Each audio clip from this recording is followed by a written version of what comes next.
السلام علیکم۔ رات کا آخری پہر تھا۔ سردی تھی کہ ہڈیوں کے اندر تک گھسی جا رہی تھی۔ بارش بھی اتنی تیز تھی جیسے آج اگلی پچھلی کسر نکال کر رہے گی۔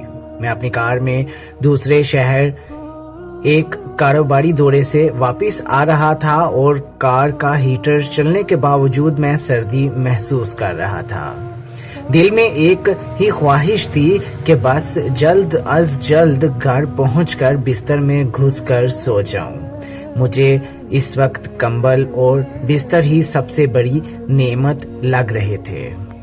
سڑکیں بالکل سنسان تھیں، حتیٰ کہ کوئی جانور بھی نظر نہیں آ رہا تھا۔ لوگ اس سرد موسم میں اپنے گرم بستروں میں دبکے ہوئے تھے۔ جیسے ہی میں نے کار اپنی گلی میں موڑی تو مجھے کار کی روشنی میں بھیگتی بارش میں ایک سایہ نظر آیا۔ اس نے بارش سے بچنے کے لیے سر پر پلاسٹک کے تھیلے جیسا کچھ اوڑھا ہوا تھا اور وہ گلی میں کھڑے پانی سے بچتا بچاتا آہستہ آہستہ چل رہا تھا۔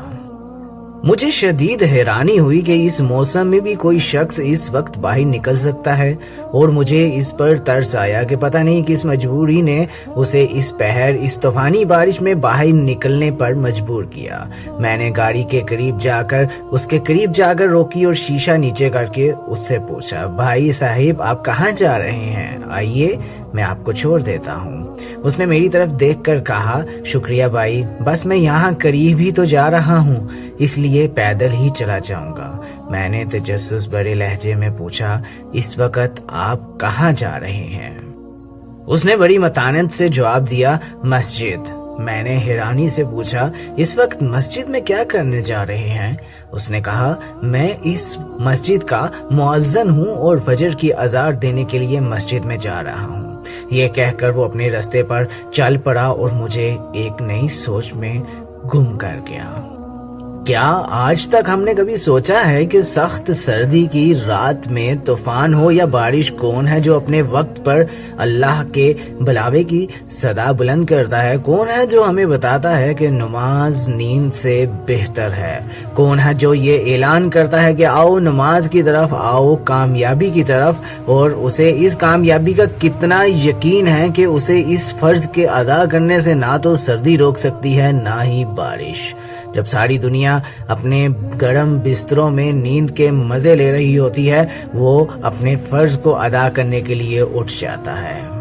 تب مجھے علم ہوا کہ یقیناً ایسے ہی لوگ ہیں جن کی وجہ سے اللہ ہم پر مہربان ہے، اور انہی لوگوں کی برکت سے دنیا کا نظام چل رہا ہے۔ میرا دل چاہا کہ نیچے اتر کر اسے سلام کروں، لیکن وہ جا چکا تھا، اور تھوڑی دیر بعد جیسے ہی فضا اللہ اکبر کی صدا سے گونجی، میرے قدم بھی مسجد کی جانب اٹھ گئے۔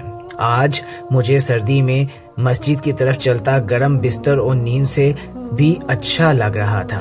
اللہ کریم ہمیں 5 وقت باجماعت نماز پڑھنے کی توفیق